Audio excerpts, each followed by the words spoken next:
Buried for years in the shadows of royal archives, a handwritten letter from Prince Philip written just weeks before his passing has now erupted into public view.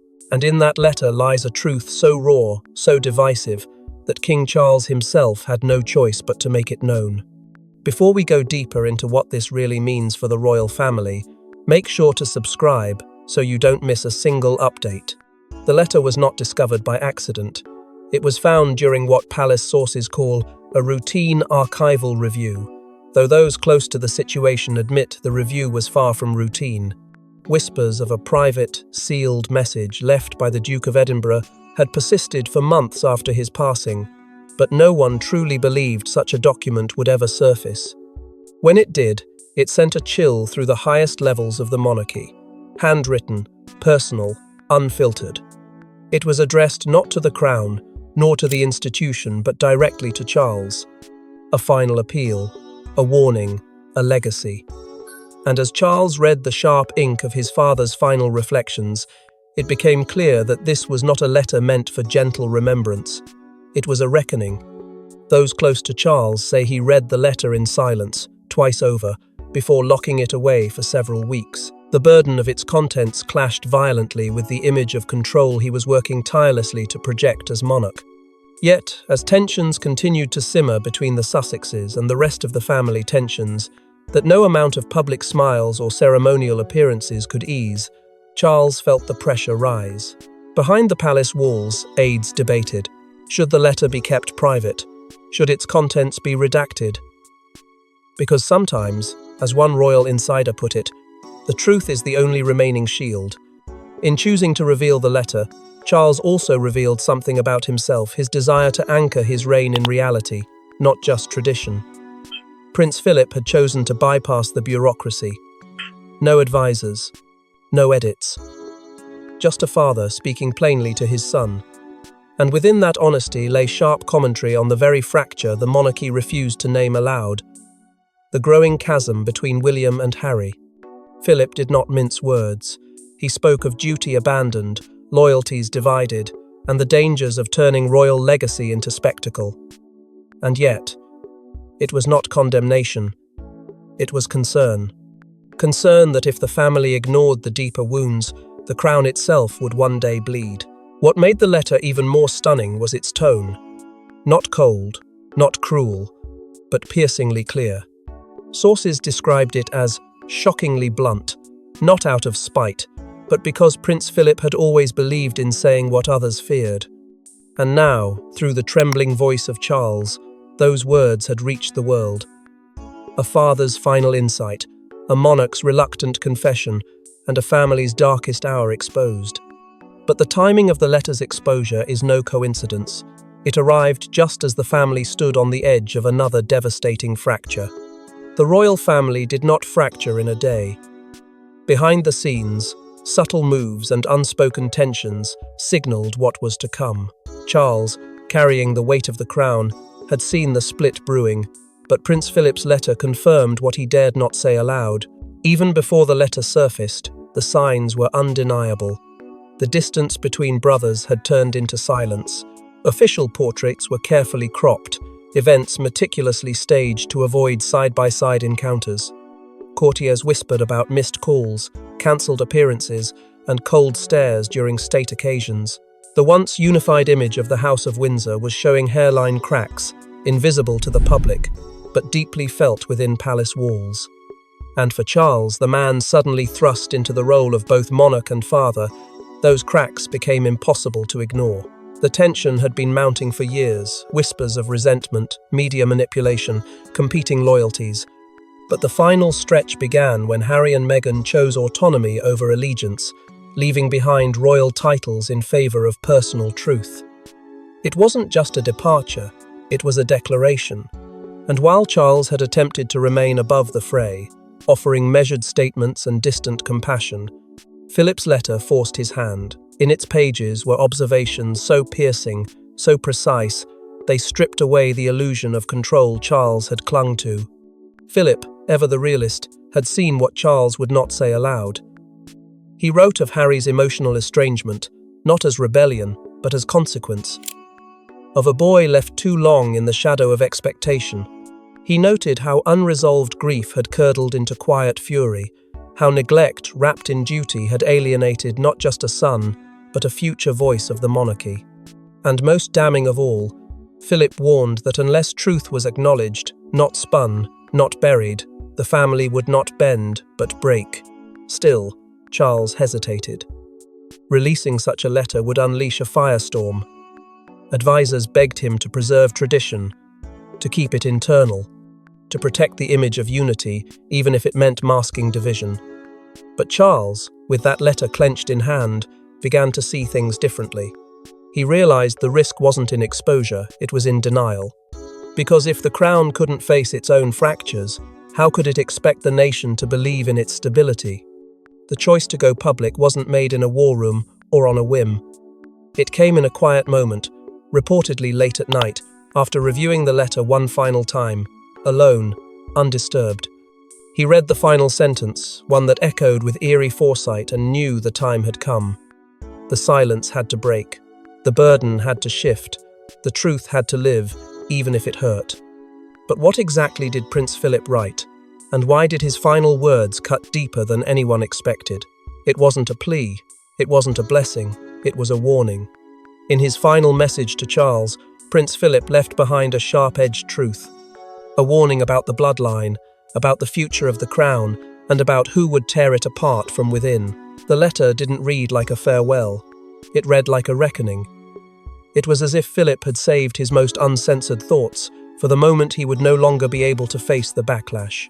Written in his unmistakably firm hand, the tone was unflinchingly direct. There were no softened phrases, no diplomatic detours. It began with reflection, but quickly shifted into something else entirely. A document not of memory, but of judgment. And Charles, as the chosen recipient, could not ignore the weight of what had been laid at his feet. At the heart of the letter was a single cutting line: "He who walks away may one day return, but not without a price." Many believe it was a clear reference to Harry. But to those inside the palace, it wasn't just about one son's departure. It was about the cost of abandoning duty, of trading legacy for liberty, of questioning the structure Philip had fought to preserve for decades.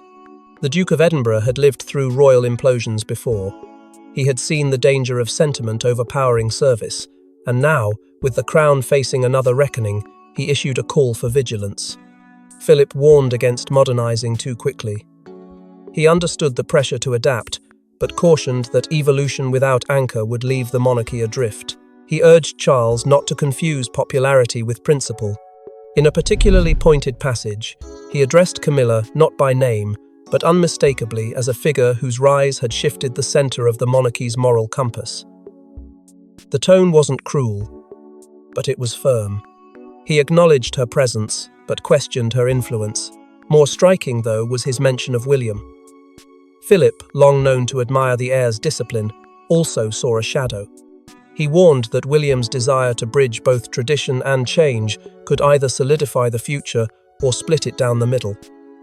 And then, unexpectedly, came a reference to Meghan, a line that hinted at a private conversation between the two, one never made public, but deeply remembered by Philip. He called it an exchange that revealed more about the institution's blind spots than any scandal ever could. To write, the final words of the letter have been described by insiders as haunting.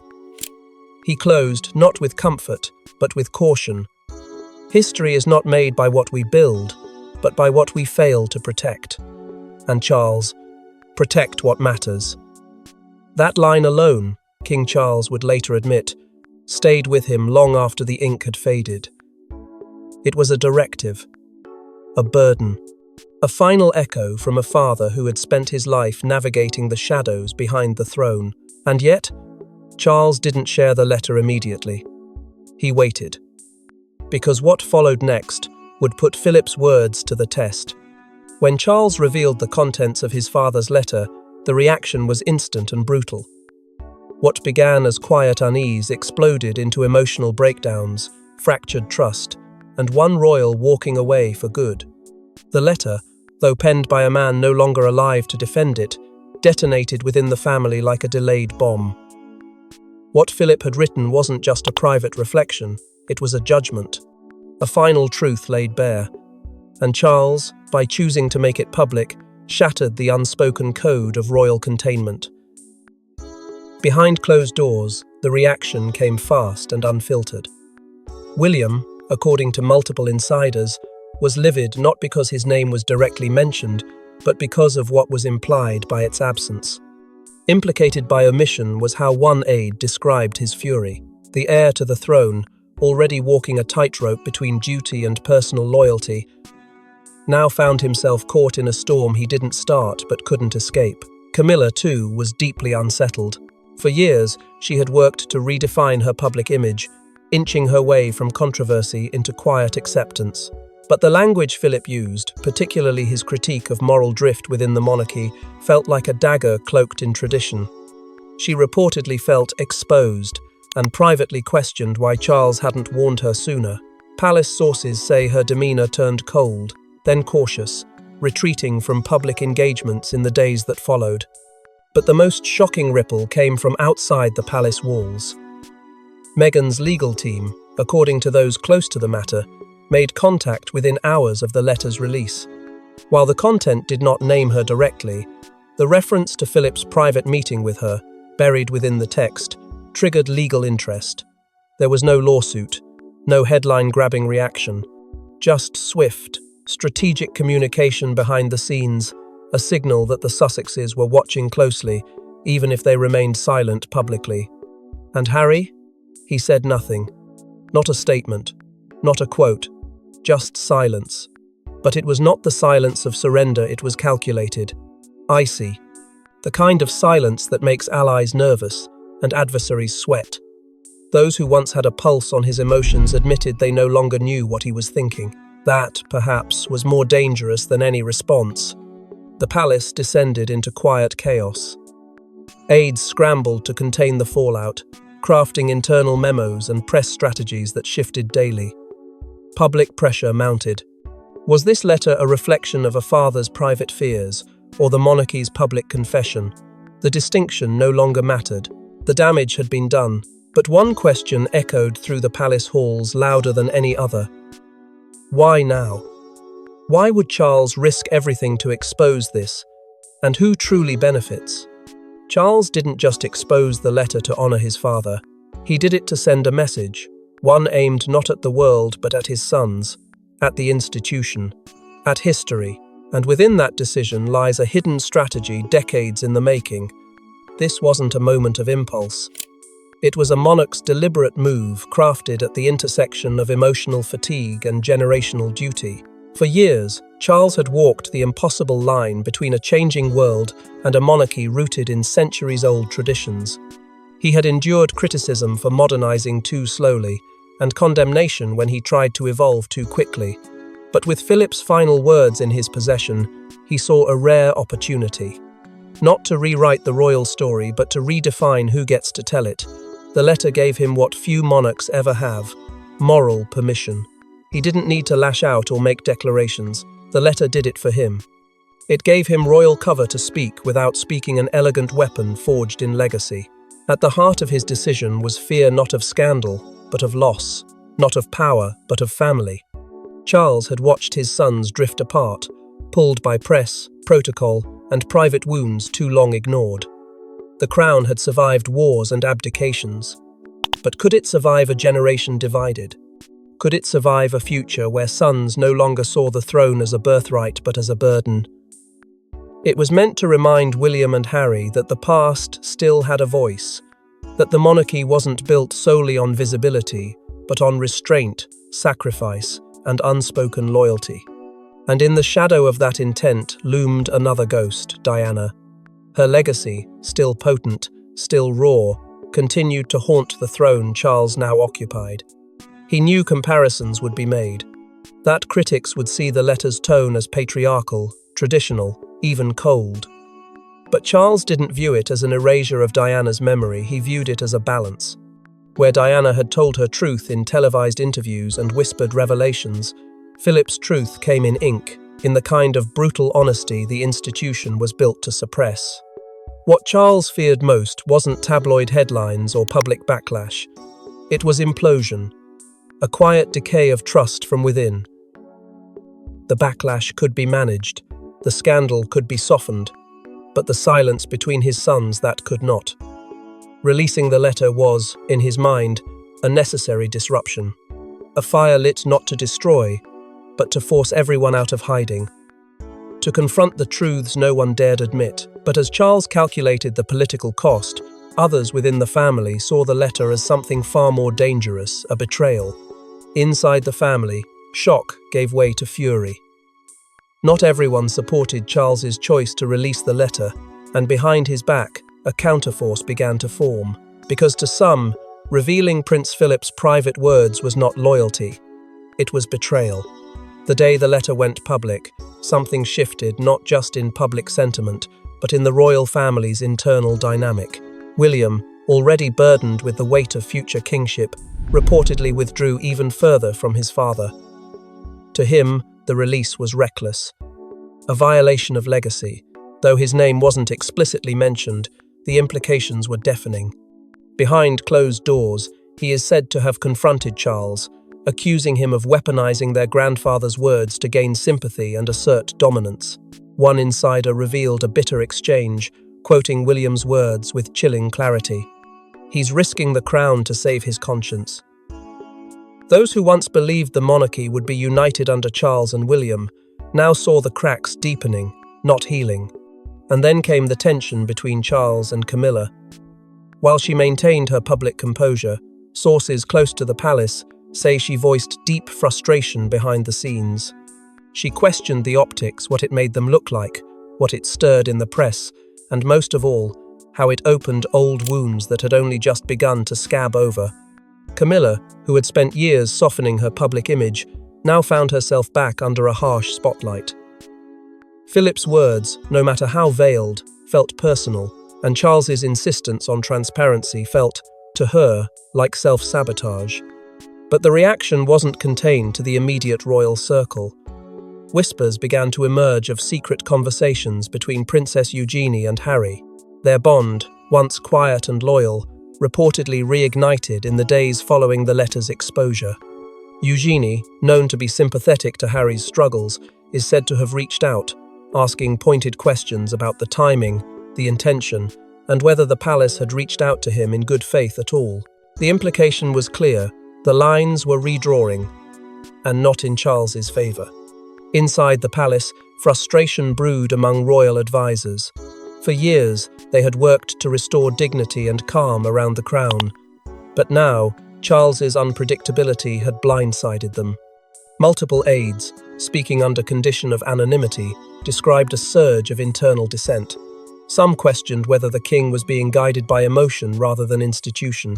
Others went further, alleging that attempts had been made to delay the letter's publication through legal intervention efforts that were ultimately overruled.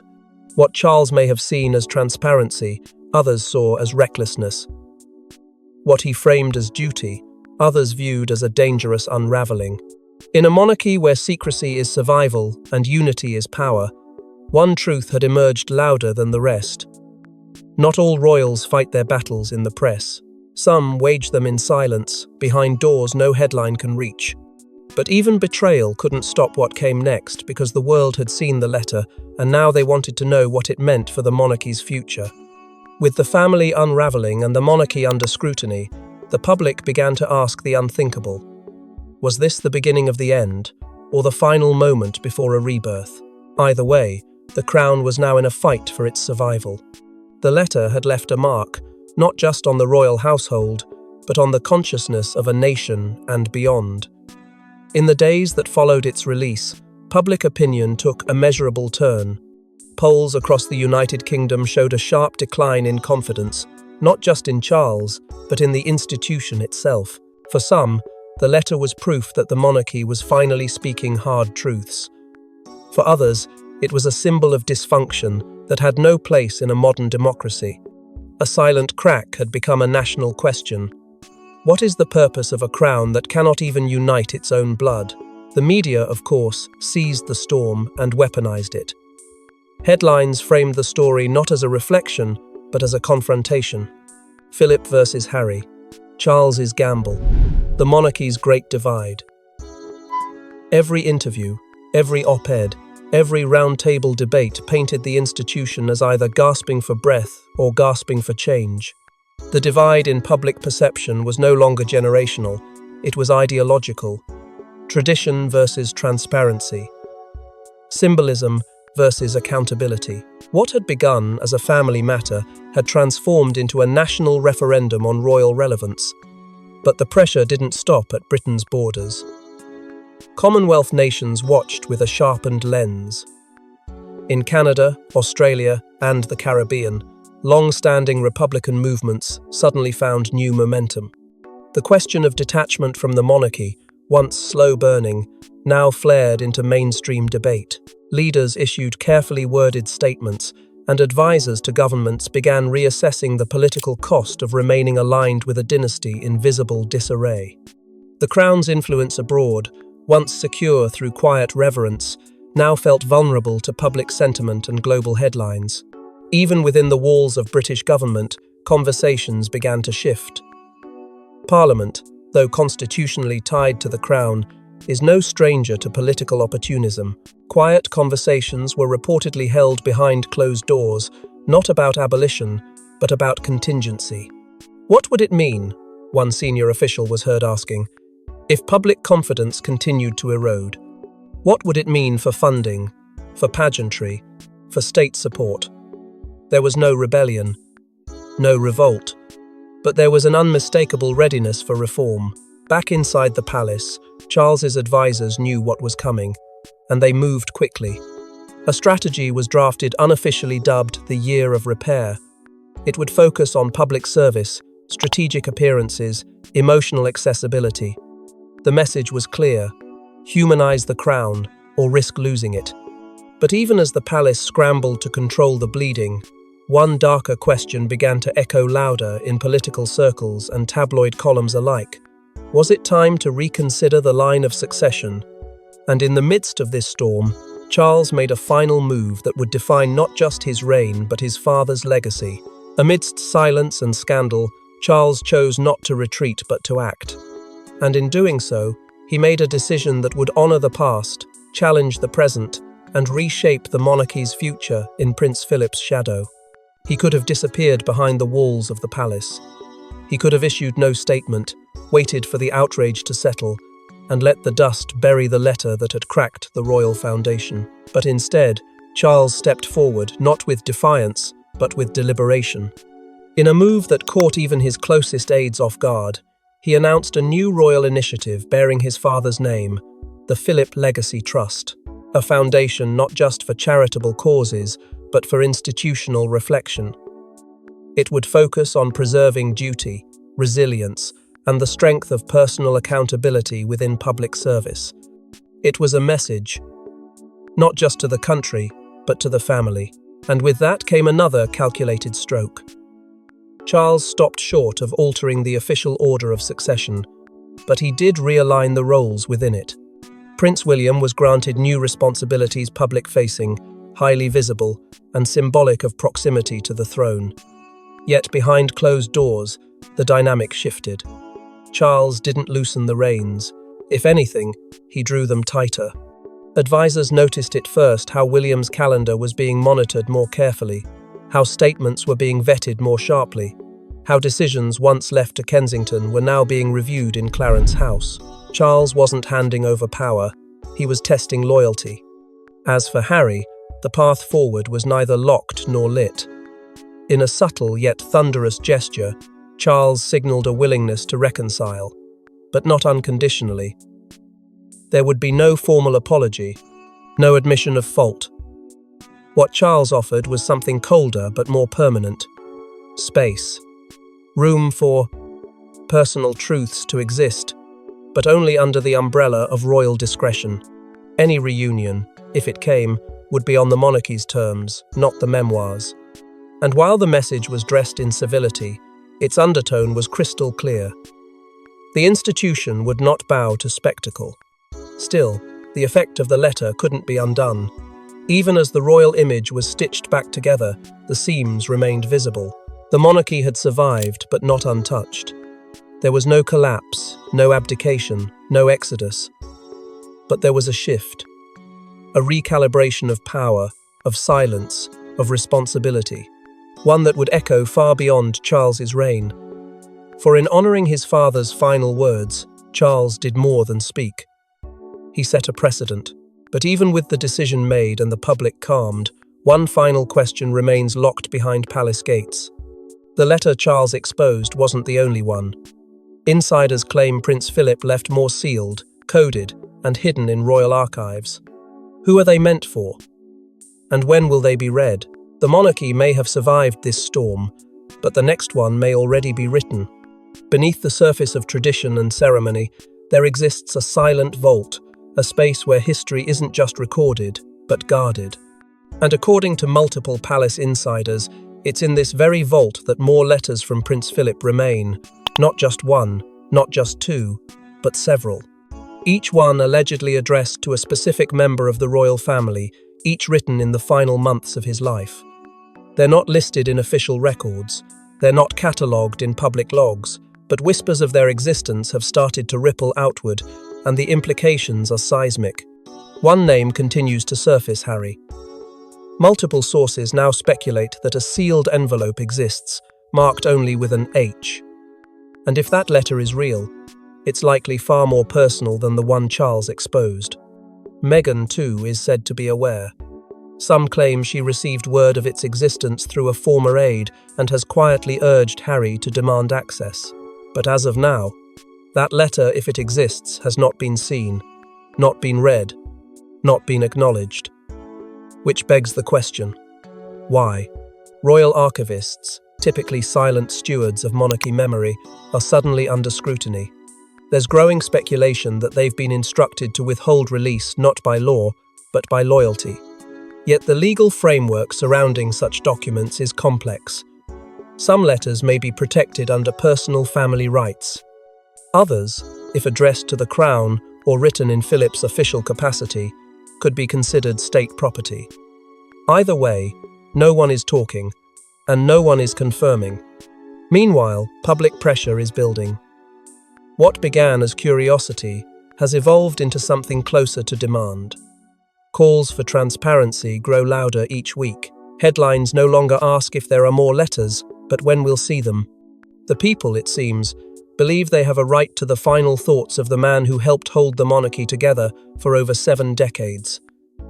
But the palace remains unmoved. Silence reigns, and behind that silence, something stirs. There is a quote, one shared discreetly by a senior courtier to a journalist, then quickly walked back. But the words remain etched in the minds of those who heard it. The Crown holds its secrets. For now. Thanks for watching. Don't forget to like and subscribe, and we will see you in the next one.